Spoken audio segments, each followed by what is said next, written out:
Welcome to the Big Fat Real Estate Checks podcast with Marco Kozlowski, where we help investors like you get the knowledge and skills you need to replace your JOB with passive cash flow for life. Hey, Marco here. I really wanted to share with you our earlier podcasts that we created.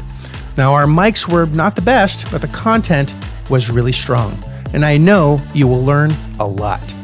We had an absolute blast recording this, and I know you're absolutely going to love it as much as we loved recording it.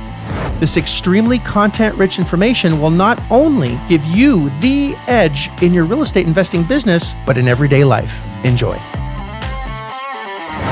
Why, hello. Welcome to another episode where we're going to share with you a couple people that need to be on your power team in order to be quite successful in this business. Now, we're not going to go in any particular order of importance. We're going to go over a short list that we have, and I'm sure a few more will pop in to our heads as we do this. Every episode we do is actually quite organic. We just have a topic and we just start talking about it. And we have no idea what's really going to be said by the end of the episode. And that kind of terrifies us sometimes. But it's fun. It is. It's a lot of fun. I hope you enjoy this. Love to hear your feedback, of course. If you enjoy the series, let us know. If you hate it, let us know as well. We'd like to hear either or. Happy to get any feedback, and I'm looking forward to hearing from you. So let's talk about, I guess, a couple people that need to be on your power team. The Avengers. Based on, I guess, your strategy. Because if you're doing something that's more on the local side, where you only buy like in a certain area, or certain zip code, or certain cities, you're going to need to have a different power team than perhaps we do, where we buy all over the country. It doesn't matter where it is, as long as it's in the United States, we're going to buy it. Because we're more married to the returns than we are to the location. So we, whether it's in Orlando or, in Toadsuck Ferry, Arkansas, we don't care as long as it makes cash flow. So let's start with Frank. Pick one. For me, from the list, I don't use the list. I know what. So working across the country in different states, brokers. So I like to deal with at least a handful of brokers. I have my favorites because they're the ones that really hustle, but I think it's really important that you have more than one money source to fund your deal. And let's clarify. What kind of broker? Yeah, are you talking about? Mortgage broker. Sorry, a mortgage broker. My bad. You're right. A real estate broker. Your stock broker. List broker. So no, not a list broker, but no. So it's a mortgage broker. So someone that helps funds your deals. And there's different ones, and that's why I say you should have more than one, because each one operates differently. Each one is more comfortable. One's more we had a conversation today, actually. We did. They're more in the hospitality type of lending, and I have another one that does strictly multifamily, another one that does only under 4 units, which are residential. Some of them that do mobile home parks. Only mobile home parks, yeah. Some of them do rehabs. They love rehabs. And some of them don't. Well, everyone has a different flavor of what they like and what their wheelhouse is. So the more asset classes you're involved in, probably the more mortgage brokers you're going to need on your power team, so that you have access to the different asset classes. And if you're only doing rehabs, this is your thing. Maybe you're just property flip. Well, then you may want to have only that 1 or 2 mortgage brokers that are experts in that field, and then you're always going to be using them to fund your deals. And plus, it's not only just for that; it's also to get a competitive LOI, which is a letter of intent. So basically, we're shopping around like anything else. We're numbers driven. Part of the numbers is acquisition of funding, and we want to know what interest rate we're paying. We want to know what the terms are, what the length is. Some of them are bridge loans. Some of them are long-term loans. Some are amortized. Some of them are just interest. Some of them are no interest. Some of them give you a line of credit. So just had one to do a rehab. You don't pay any interest on it. They say, you know what, we'll just give you, come up with a conservative number. Say 500,000. 500,000. They'll park it there. That's for you. Every time you do a draw, they come out. They'll charge you for the draw, a couple of $100, but they'll say, okay, you did the floors, you did the walls. We're going to draw the X amount, whatever. And if you don't use the full 500, that's fine. You don't have to pay for that. And so there's different caveats. I like to have 2 and go to those two to get me at least 2 each. So I have 4 options for one deal. So I can look at what the what percentage they're giving That me. was good what the math. terms. That's Yeah, really yeah. good. I'm really proud of you. I use simple numbers. I'm glad this is recorded. I'm still carrying the 3. I'm still carrying the 3. He's still carrying the 3 from episode number 2. But anyways, I like to have my options open, and you should. Like we always say, find things in 3s, like 3 property managers. You're going in depth now. This is. I'm not going in depth. I'm just explaining why I like to have 1. Are you trying to say I'm saying that we have other members on the power team that we want to go over today. Okay, let's go over to the next. So, mortgage brokers. It's the Frank Show. It's mortgage brokers. If you want to know more, we'll deep dive one day. Okay, We will deep dive on the mortgage that's brokers. the idea. That's fine. Yeah. Okay. Well, it's money sources in general. It's not just mortgage brokers. It's anyone that has money that wants to make a high return that's secured in real estate. That's kind of the answer. And the beauty of a broker is they can give you multiple offers from multiple lenders. And today we had a lender that we actually communicated with, as Frank said, that is competing to beat what we have on the table already. And again, these are asset-based lenders that want to lend in that specific asset class. And the more, the larger the property, the bigger the deal, the more lenders there are actually. Because people with a lot of cash, if you have $1 billion fund, it's really hard to make large returns on a lot of money. $30,000, it's a lot easier. It's a lot easier to make $30,000 grow at 15% than it is 30 million at 15%. Yep. If you have 30 million bucks, good luck having a 15% avenue. And if you do and you have a good track record, they're throwing money at you, and that's kind of the point. I'm going to piggyback on brokers to real estate brokers. Off-market deals are really the bread and butter of what we do, and I think the last 4 properties that we purchased in the last 90 days were all off-market deals that were brought to us by a broker. We created a great relationship with them on on a deal that we didn't even end up closing, and then they sent us another one. Or they know someone that knows someone else, and they understand that we have money. We're not retail buyers. This is very clear. We're not ever going to be the highest offer, but it's going to be cash and it's going to be quick because we have access to these asset-based lenders that can give us the money fairly quickly. But the guy that we just spoke with says 130 days, no problem, as long as it checks all the boxes, which we already know it does. So having a good series of brokers that are getting these calls from motivated sellers that need to sell quickly and having us as the avenue, they're going to call someone for the deal, and it might as well be you. You just have to know how to position yourself so you're the person that they call. And that's something I pride myself on showing others, even if you've never done this before, that can happen to you 100% of the time. Anything to add to that? Nope. I'm ready to go Cool. to the next. Next one. Next one is a management company. We've gone over this. This is one of the most important parts of your real estate success is having proper management. And see, in our case, because we buy pretty much all over the country, we have to have these relationships with multiple property managers. We ideally like to deal with a property manager that's more national, but that's not always easy depending on where you're buying, or they don't cover every single state or every single city. Or they're not licensed. Or they're not licensed, that's right. So we may have a lot more, but in the case of, if in your case you want to buy only in your state or in your city, then your relationship with property management is, well, you're going to need maybe less than, 15 or 20. You can only have your 1 or 2 that you work with, that you get comfortable with, you know them, and that'll make your relationship a lot easier when you're having your properties managed. Anything else to add on property management? No, we have a whole episode on that as well. Yeah. And that's probably one of the most important things. I think having a good mentor is also very important. You can definitely try to learn this on your own. I don't necessarily recommend it unless you really enjoy pain and you enjoy learning things the hardest way possible. The School of Hard Knocks is the most expensive and painful school, period. Been doing this a while. I love mentoring people, whether me or anyone else that you align yourself with is fine. Just make sure that they're still in the business. Make sure that their intent is really helping you.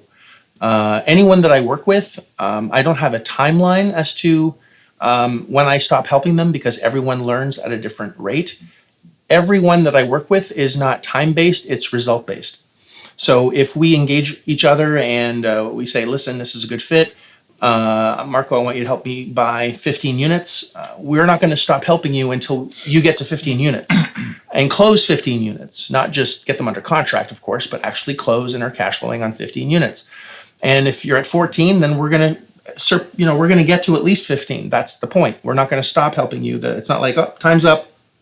I never understood that style of mentorship. And I understand there has to be sort of a limitation on time. It can't necessarily be like 100 years because then you'll get lazy, right? It's like, it'll never, I got my whole life. Yeah.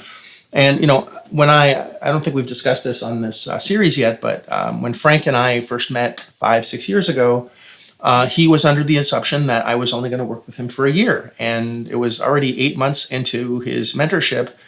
And he was, analyzing everything. He was going through spreadsheets, and no matter how many times I told him not to, he did anyway, because that was just his comfort level. And then I remember meeting at the Marriott in Toronto by the airport, in the lounge, and you're basically saying, man, I'm frustrated. I only have a few months left of my mentorship, and I haven't bought anything, and I'm supposed to be, at this spot, and what the hell's going on? And I'm like, what are you talking about?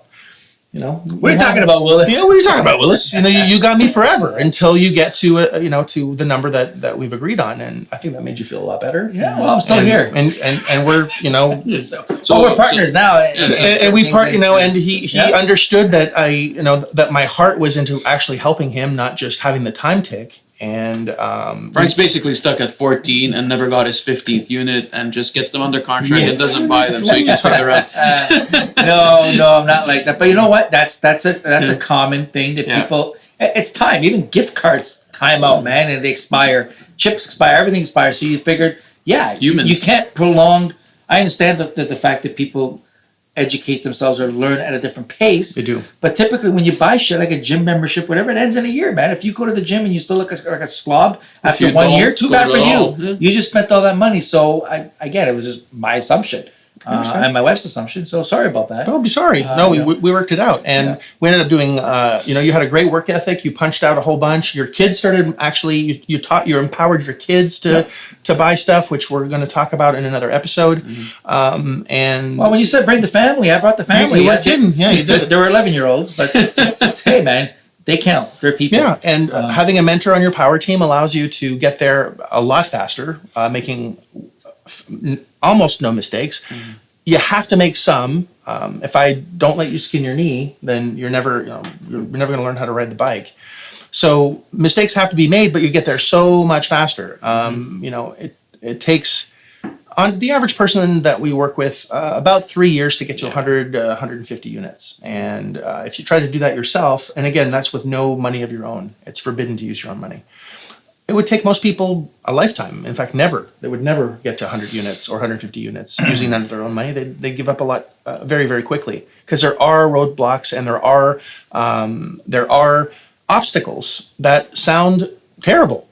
And if you know how to get around them, they actually become pretty easy and pretty easy to maneuver around. So it also keeps you inspired. And you get to connect with a network of people that are pretty cool. That's how you guys met, is through different events that we did together. So it's pretty cool. So I think mentorship is important. Yeah, it's important to have a mentor on your power team or more than one. Agree. You can have multiple mentors as well. Yep. And got anything else, Frank? Inspectors. So we were talking about inspectors earlier today regarding 2 other properties that we're looking at. So inspectors to have on your power team, it's part of your due diligence that you should be doing. When you buy something, you want to make sure that the financials check out, but you also want to make sure that the property is sound. There's no surprises when you walk in, that there is a roof and it's functional, that there is plumbing that plums, and there is plumbing's that plums. And there's electrical. There are no plums in the plumbing. If the plumbing doesn't plumb, there's a plum tree. But there's not a plum tree in the plumbing. There's not a plum tree. Not that kind of plum, but yeah. Sorry. Yeah, there could be a plum tree in the plumbing. There could be a plum in roots the go plum in tree. the Actually, you know what? That's very common in the clay. It is. In the clay pipes, that roots get in there, and it could be a plum tree. In Italy, it's fig trees. Or fig tree, yes. Or whatever. But inspectors, definitely a part of an integral part of your team to go out there to make sure that the property is sound. There are some national ones and there are some local ones. We do with a national one that will literally fly to Missouri and Arkansas. We had one, and he'll go across the country. He's a veteran in this. He actually teaches this, so we're comfortable with him that he's going to provide us with an honest report so we can, digest and look to see if the numbers still. And the cool thing about once you build relationships with these inspectors is they also know what type of buyer you are. They get to know what you're really looking for, what bothers you, what things you're comfortable with, and they'll build a report so that it makes it easier for you to actually go out and either make the changes or even renegotiate with the seller if you have to, based on the items that have a large capital investment required, and also that have a large or really quick turnaround period needed because of the sense of urgency of the deficiency. Well, some of these inspectors, if you have a good relationship with them, they'll inspect other properties that not for you particularly, but they'll inspect other properties. They're actually a source of a lead. Yeah. They'll come to you and say, "Hey, man, I just inspected a property, fell through for these guys. The owner asked if I knew anybody in my circle, my wheelhouse, and that's interested." And they can come to you with those are truly off-market leads, and Like that's super duper off markets. Yeah. And they're looking for problems, which and That's what we like solving. well, the point is that you if you live somewhere, you know where the problems are, right? You're there every day, and you know what squeaks and what doesn't squeak. And if someone's coming in for the first time, they don't know what they don't know, right? Mm-hmm. And it's important to have someone that knows where the most common problems are, what they look like, and are really trained to look through the bullshit or the veneer of paint. We bought a property, a hotel, and the owner had put submarine paint on a breezeway on the first floor. And a few months after we bought it, the breezeway collapsed onto the first floor, like literally collapsed while there was someone on the breezeway. And there's a pizza delivery guy that's delivering his pizza, knocks on the door, and he collapses down to the first floor. Now, thank God that he didn't get injured at all. He just shat his pants. Literally, he shat his pants. Was he holding the pizza? And I don't know. I didn't ask about did you save the pizza. He just shat his pants. Well, what's submarine paint actually? It's like really thick paint that hides rust and deterioration. Right. It was hidden from us, and it was past the point of us being able to go back and say the old owner trying to screw us over. But we got a call from the lawyer, and if you haven't listened to our asset protection segment, you really should, because there's no way that we can be sued. We're sue-proof, but there's no money there he wasn't really injured, but he did shit his pants, so we gave him a year's supply of underwear, and as a thank you. We thought that was pretty funny, but I don't think the lawyer did. But there are. We didn't get that inspected properly, clearly. And had we had the inspector at that time that we now use, they would have caught it right away. I'm not an expert in things that can go wrong on a property, but that's the whole point the inspector is exactly. And so I wouldn't even need to go see the property. If I have someone that has that knowledge, I can stay home, hang out with my kids, and do whatever I want, while someone is doing what they need to do in order to protect me or you from making a terrible purchase, because a bad deal can really drain you, not only financially, but mentally, and it can cause some severe problems everywhere in your life. Well, they're there to protect you. They're there to protect your mortgage broker, who's protecting the lender, who's protecting everyone, basically. Yeah. So it's definitely someone that you want on your team, 100%. So. Who else? I want to kind of mix two people here. Is the CPA and the lawyer. You need to have a good one of each, and in that case, you may only need one of each.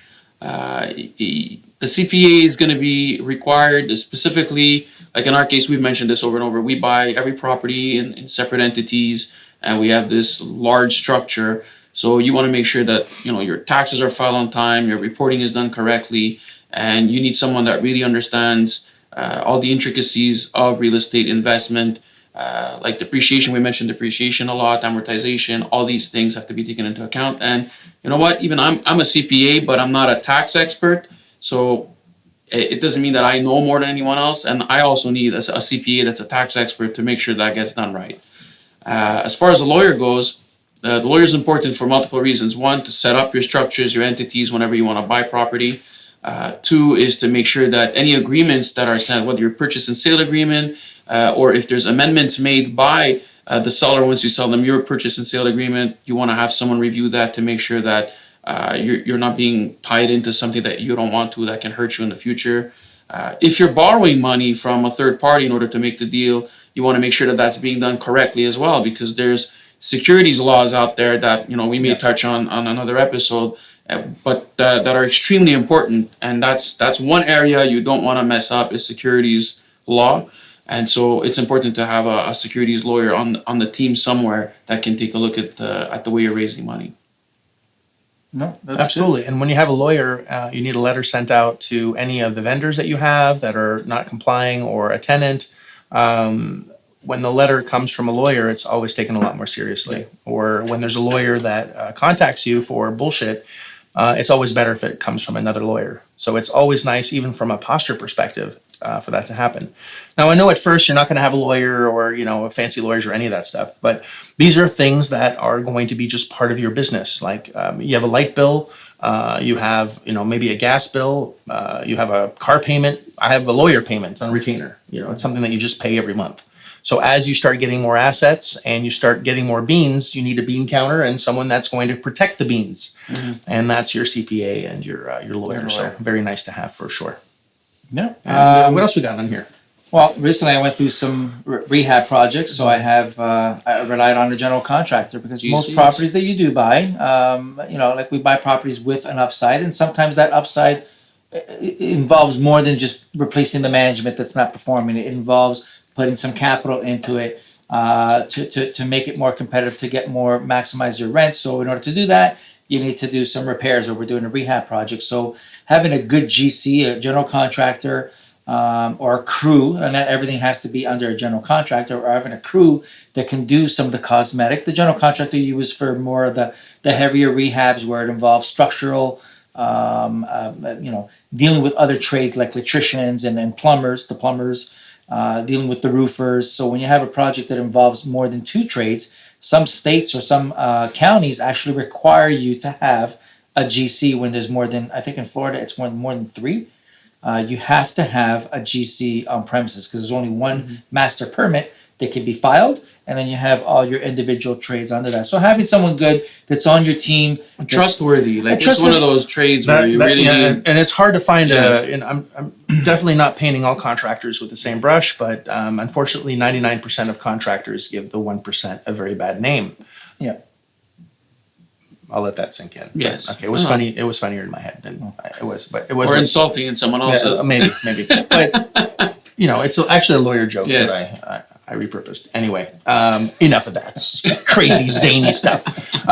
So a GC generally, a good one is worth its weight in gold. So when you get a good one that's honest, that is a straight shooter, that will go above and beyond, make sure you really take care of them, communicate well with them, and they will really take good care of you and save you a pile of money. A general contractor is gonna cost you a little bit more to do the work, but I would rather spend 10% more to do it right the first time than have to do it 6 times at half the price, which can happen multiple times in this business. And GCs are an excellent source of obtaining new deals. Absolutely. That's all they look for, because a lot of GCs never have money, but always find properties that they can fix with. But they always have a good pickup truck. I always find they have a nice pickup truck. They have, the top of the line with the double wheels in the back. We'll cover bad debt versus good debt some other time. With the dangling balls and where the. But you know what But you know what it is. All GCs, when they drive up, their truck is so clean. It's like, shit, do these guys even work? But they're so clean. But again, they do work. They're your eyes and boots and what? Yeah. Anyways. But they're your eyes and ears and your boots on the ground. They look at the other trades. They're a great source for deals. In terms of the power team, yes, there's a few more, like the title companies and things like that. But again, that would be dependent on if you're in one state or several states. There's title companies that deal with several states if they're licensed in there. And there are national title companies as well that you can use in most states that are title company states.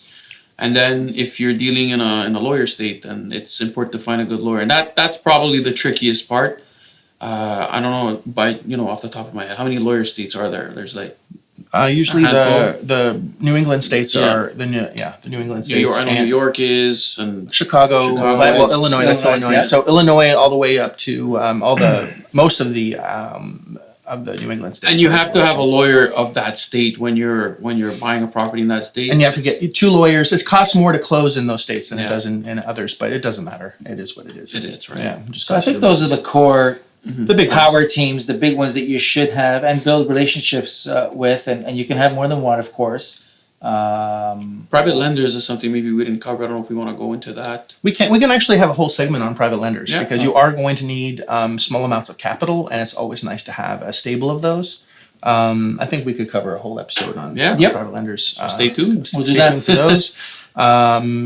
So those are kind of the big ones. Yeah, and stay tuned because we're going to also deep dive into each of these ones in the next couple of episodes, so you can have a better understanding of how to find these people and what you're looking for, and so that you can build the appropriate power team for your business. And the expectations as well. I think that it's important to know what you're looking for and how to communicate that. So when you are communicating with them, they know that you know what you're looking for. Because if they don't know, then you don't know. and they don't know, and you're going to possibly marry yourself or tie yourself to someone that really can't help you that well. So it's important to associate yourself with the right group of people that have the right skill sets for exactly what you need in this business. So, Yeah. great episode, Yeah. short and sweet, Yeah. and I hope you learned a lot. See you soon. If you like this episode of Big Fat Real Estate Checks, then show some love by leaving a comment and a good rating. Also, as a thank you for tuning in today, we've got a special free gift. The journey to passive cash flow for a life starts by finding deals, and it's easier than you think. Simply go to getdealsbytuesday.com, enter your email address, and we'll send you a free quick start course called Deals by Tuesday. Even if it's 11 p.m. Monday night, this course will show you how to find discounted real estate deals by Tuesday. It's that fast and simple. Go to getdealsbytuesday.com and start your journey toward life-changing cash flow today. Thanks for tuning in, and we'll see you on the next episode.